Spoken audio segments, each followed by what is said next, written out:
What's up, everybody? I'm Tamara, and today we're going to talk about the lazy narcissist from an ENFJ's perspective. And if you don't know what an ENFJ is, it is a Myers-Briggs personality type, and it's mine.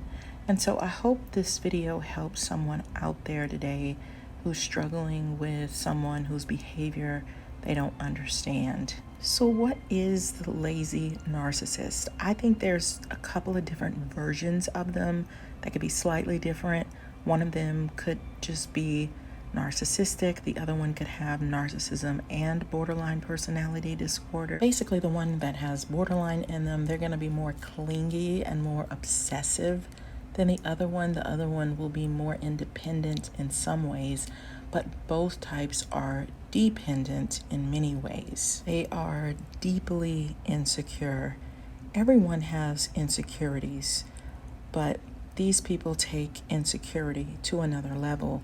I know as an ENFJ, there are times when I feel insecure about doing something that I have to do.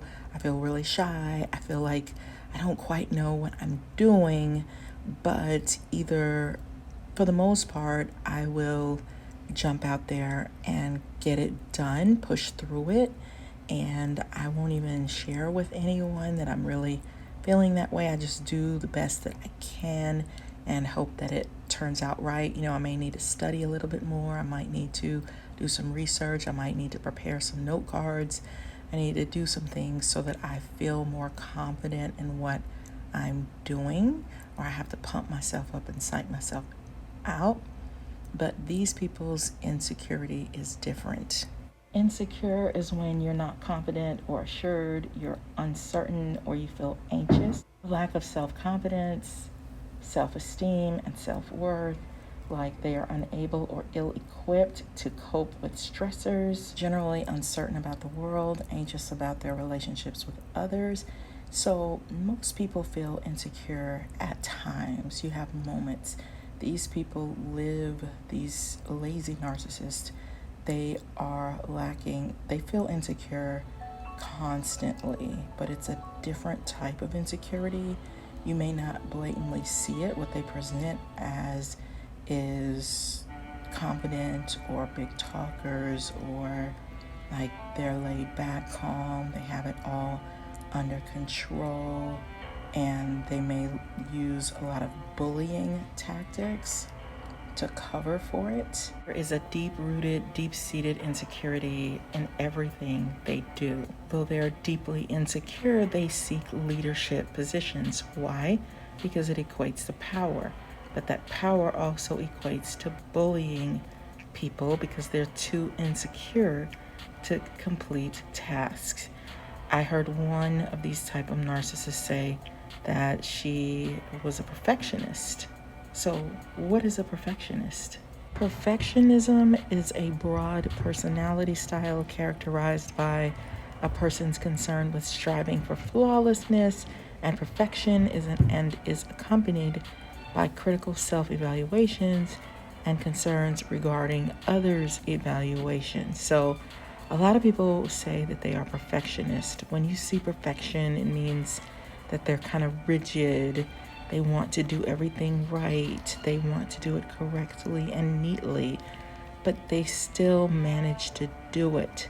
With the lazy narcissist, it's interesting because you're going to think, how are you a perfectionist? You can't complete things on your own. You talk a lot of noise, but everyone's waiting for you to do certain things because they can't get their job done unless you do yours, and you never seem to get around with it, but you use bullying behaviors, tactics, excuses, and many of these people will grab somebody that they leech onto, that they bully and coerce or persuade into doing a lot of things for them, which can be extremely frustrating for that person. Lazy narcissists have a trait called fear of success, and they can also have a trait called fear of failure. The fear of success involves being afraid of achievement, often to the point that people will sabotage themselves While success is generally viewed as desirable, there are reasons why people may be fearful of doing too well. Know that there's actually a term for fear of failure. It's called atachiphobia, and it's an irrational and persistent fear of failing. Sometimes this fear might emerge in response to a specific situation. In other cases, it might be related to another mental health condition, such as anxiety or depression. You can actually see these traits in people's handwriting. Most people, these two things would be in the back seat, but fear of success and fear of failure are in the front seat, driving everything about the narcissist. So narcissists are insecure, and they cope with these insecurities by flexing. This makes others like them less in the long run. Thus, it makes further aggravation of their insecurities, which then leads to the cycle of flexing behavior. So flexing, popping off, showing off, being arrogant and haughty, when the truth is they feel very inadequate. Why do I call these people lazy? Because when it comes to getting work done, getting in there, doing what needs to be done, they're unwilling to work or use their energy. They are unwilling to act or work. They have a clear talent or skill, and yet they won't do the thing that they're good at. They might put it off to someone else, or they just can't make themselves execute. But it's frustrating to the people around them, especially if they're always asking you to do something that they should be doing, or if they insist on it or bully you into it.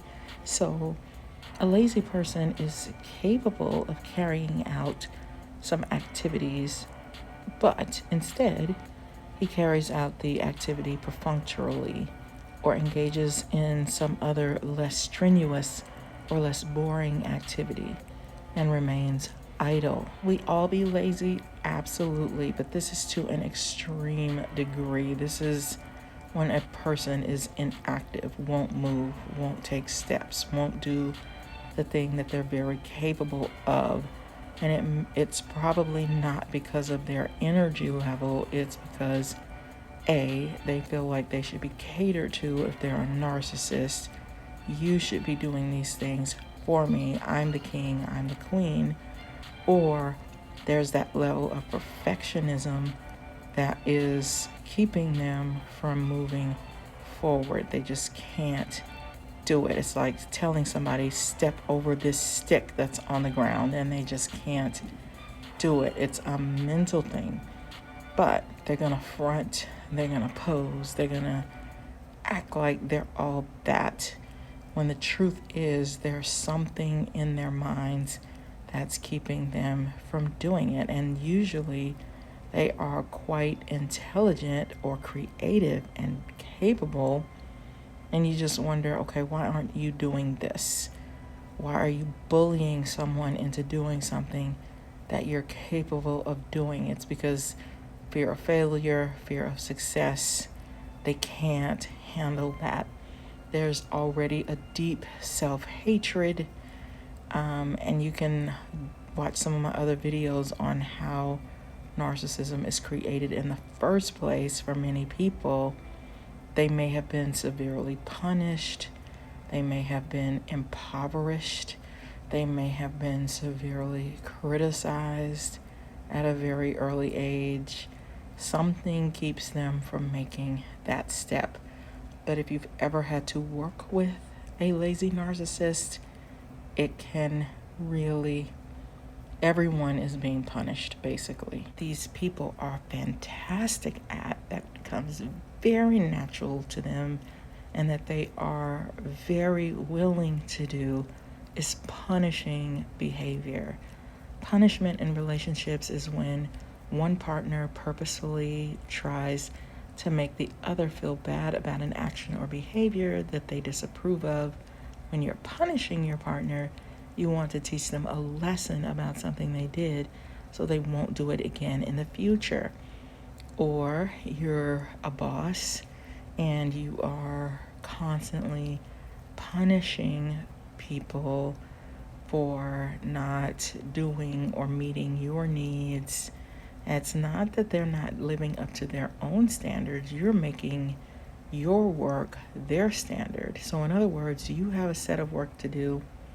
The other people have a different set of work to do, but you hold them accountable for completing your work and their work. But if you can't complete your own work, how do you expect them to complete your work and their work? But they will punish. They can also nitpick. They can do verbal somersaults with their words. They can point out your flaws, the things that you, not even the things that you don't do well, because they can do that too, but they like to pick on things like, that one strand of hair is out of place. Why do you move your fingers like that? I mean, it's just confrontation, attacks, and they're usually going to do it in a sarcastic way or in a let me pick. Some of them will spend their entire day thinking of how they can put you down, but it's a grooming tactic. It's a weakening tactic because they want you to feel weak. So they're flipping the script on you. They're projecting onto you. They feel weak, so they need you to feel weak too. And if you're capable of doing your own job and you are able to do that job really, really well, but they're not capable of doing their job, and so they get you to do that job for them, that's going to make them feel more insecure when you are succeeding. So if you're working with somebody who's a boss, who is over you or in charge of you, then what that person is probably going to figure out ways to hold you down, to pull you backwards. You submit some work and they have to tear it to pieces, find flaws in it, make you redo it, when you know that you know that you know what you're doing. You don't need their assistance. You just need the approval. You've done this a million times before. But this person comes in and they're going to find something wrong because they need you to feel bad about what you can't do, just like they feel bad about all the things they can't do. If you shine, they can't handle it. Even if it's just a coworker or a mate or somebody that you're in a relationship with, it's like a catch-22. Some narcissists in general will put you down if they think of you as dumb, like the workaholic narcissist that I wrote about in my book. If they think you're dumb, they're gonna have a problem with it. And I'm saying dumb because that's how they think. But if you succeed, if you do something outstanding and amazing, it's like flashing a light in their eyes that reflects to them that they're not good at something, which doesn't make sense because you can both be good at different things, or they can shine, you can shine, your shining helps them shine. They don't see it that way. They see it as everybody's gonna know that I'm incapable or that I'm not that great, and they don't want that to happen. And so they are going to block, manipulate, use tactics to keep you from thriving. So they may give you extra work. Lazy narcissist, the one that probably has borderline personality disorder, so they have abandonment issues, they can be obsessive. Narcissists generally like someone that they can have as an extension of themselves because it gives them narcissistic supply. Now, there are some narcissists who are pretty competent, even though they can be difficult, but there's always going to be a lane of difficulty. But there are some narcissists that are quite independent and can do many things on their own. The workaholic narcissist is an example of that I wrote about in my book. They may still give tasks to people, but they're capable of doing things like they want to be busy. But the lazy narcissist is the opposite. Like they can't get over the hill. But there's one type of lazy narcissist that can be quite obsessive on their sort of favorite person, or this person that they have grabbed or leeched onto to get their jobs done for them, or so that they can feel more secure wherever they're at, whether it's the workplace or a personal relationship or a friendship or somebody that they've grabbed onto in an organization. It's like it could be triggered by a personal crisis or abuse.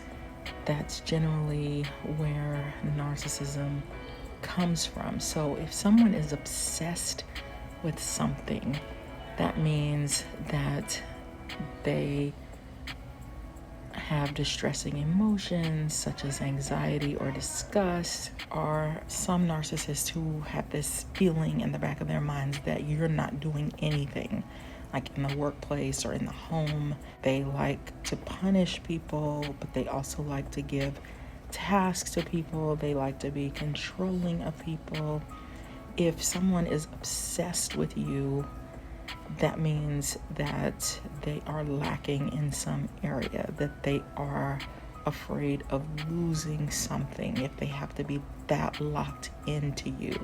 Like, I'm giving you something new to do every single day. I can't let you just be quote unquote doing nothing, but I have to be controlling you in some kind of way because I need you psychologically. But that makes the other person feel very, very uncomfortable. They may not be physically all over you, but psychologically they are all over you. In the way they're always in your mental space. You could find yourself not being able to stop thinking of that person because you know what they're doing, that they're trying to control every aspect of your being and what you do and how you handle things, and I need to be in it and there. Some lazy narcissists have that, others not so much, but they just are going to just be late. Like, they're not going to be able to accomplish things that they should be accomplishing, but they're going to bully the people around them with sarcasm and put downs and all of that. So these people can have an irrational sense of jealousy. They're going to be at least a little bit paranoid, constantly monitoring someone else's actions, controlling the activities of other people. They have a constant need for reassurance or for somebody else to do things for them. And it's just really frustrating. It's an anxious attachment style. Borderline type, you can feel like you are being stalked to some degree. They may call themselves your friend, but they're constantly stabbing you in the back while being nice to you. They're constantly doing things to sabotage you, to get you in trouble with people while they're pretending to be your friend. What's also interesting about the lazy narcissist is they can be very talented people, very innovative. They can be quick to respond to situations, but they can also be quick to respond to a person's behavior. Remember, they like to attack, they like to punish. That could be a good thing, that they're responding to something because they want something in return, so they want you to. And also it empowers them when they can do something for you, but it's also a way to sort of build in an obligation if they can. They can have fluctuations in attitudes, mood swings, and they're not going to be very clear about their goals. They are usually deep inside, very stressed out, very frustrated, but they may not show you that. And they can have a tendency towards self-damaging behavior towards themselves. They are capable of doing a lot more, but they avoid, and that could be driven by anxiety. But like I said, you may not see this. They may find it difficult to make decisions, whether it's involving their career, family, romantic relationships. These people, you're going to see a lane of rebelliousness in them. They're going to self-doubt their own work, and they may have some issues with reality. And a lot of this is driven by past trauma regarding relationships, more than likely something in their childhood. You know, when a kid does something wrong, you may, there's probably a better word than chastise them, but you're gonna correct them. You're gonna tell them, hey, that wasn't okay. They may not have been given that. They may have been permitted to do whatever. When you're too permissive as a parent, it creates self-hatred. It doesn't make that kid love themselves more. It makes them more insecure, and they may want to do many things but end up only being able to do a few things, which creates trouble for themselves. They're going to have many issues in their heads, and it doesn't mean that they're never nice. There might be times when they are nice, or they might put on a facade of being nice, but they're a walking bag of insecurity, and they're sort of a victim of their situation or the life that they were brought up in. You know, more than likely there was some level of childhood trauma. Now, what's also fascinating is that these people are driven to power, which is so strange. If you are that deeply insecure, why would you be driven to power situations? I'm the leader in the house. I'm the boss. I'm going for that higher ranking job. So that's a very narcissistic trait. It's like you want to have power because you feel so little power. You want to be in control because you don't feel any control. You want the opportunity to feel better than other people because you really feel fragile deep inside about yourself. So if you can be over other people, also that's the less that you will have to do, because there are other people doing things for you and for the organization and the company, and you get to tell them, do this, do that, do this, do that, and you don't have to deal with somebody making you quote unquote feel inadequate because of the things that you can't do and accomplish. But they like that feeling of power, control, bullying, putting people down, punishing, telling people what to do. It is a very strange dynamic. There's usually something about that person that's not very likable, although there can also be a part of that person that is likable. So lazy narcissism, it is a very complex issue, and that's just what I'm calling it. I've never heard anybody call them lazy narcissists, but that's what I call them. So definitely check out my book, The Workplace Narcissist. It will give you so much information and teach you so much about yourself, and it'll also give you strategies for working with these super difficult people. If you have a lazy narcissist in your life, it's going to be extremely difficult, draining, confusion. They do a lot of projecting, and they make you feel like you're bad at what you do or that you're not good at what you do.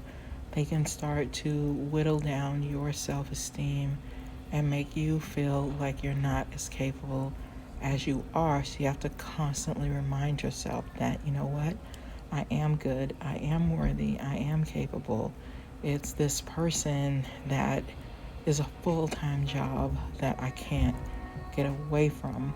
Maltreatment can cause victims to feel isolation, fear, and distrust, which can translate into lifelong psychological consequences that can manifest as educational difficulties, low self-esteem, depression, and trouble forming and maintaining relationships.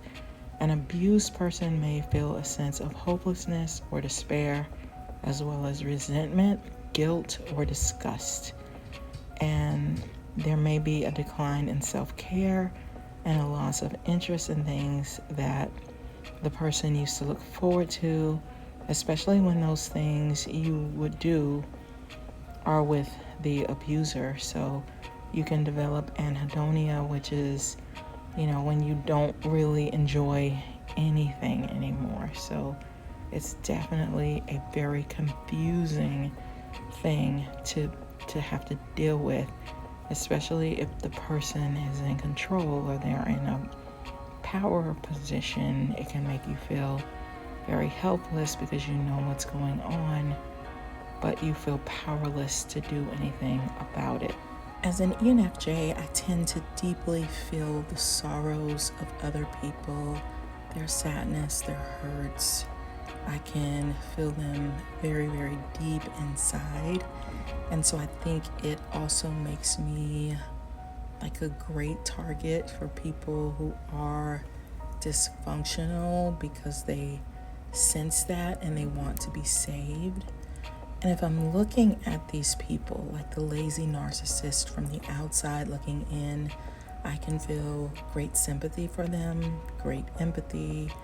I can ache and hurt for them because I can only imagine what their life must be like, unless their defense mechanisms are so thick and so tightly wound that they stopped feeling a long time ago. But I can imagine that they must be going through some type of struggle or pain. But the problem is, so am I. So what do I do about the sorrow and pain that I feel? And none is greater than the other. None of us deserve suffering for nothing. When I think about their thunderous childhood cries, I worry. When I think deeply about something that makes the person unhappy, I feel hurt for them, and I need a boost in spirit to push through and to stand up for what I believe, stand up for myself, stand up for my feelings, stand up for what I know is right, and not get tangled in a myriad of confusion. I crumble in dismay when I think about their fate. Their fate because of all of the hurt and how they've devoured the souls and the spirits of so many people. And I wonder, who is the victim? Is it them or is it me? Is it the people that they've crushed, or is it that little child that was helpless, that couldn't do anything or have control over their lives? And I can't help but wonder about how God thinks of them. And I know that's not my job, but I still wonder what will happen to them. What will be their fate? Will they be forgiven? Or are we all accountable for what we do to others, whether we have a personality disorder or not? We all must be required to grow and to get better and to heal and to step up and treat others with the kindness that they deserve. I am tempted to abruptly try to heal them, to make things better.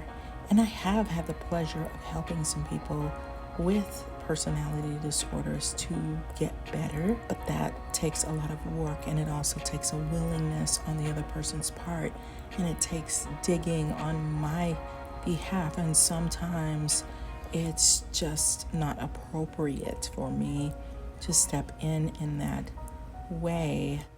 I feel their sorrow, but I'm starting to feel mine too.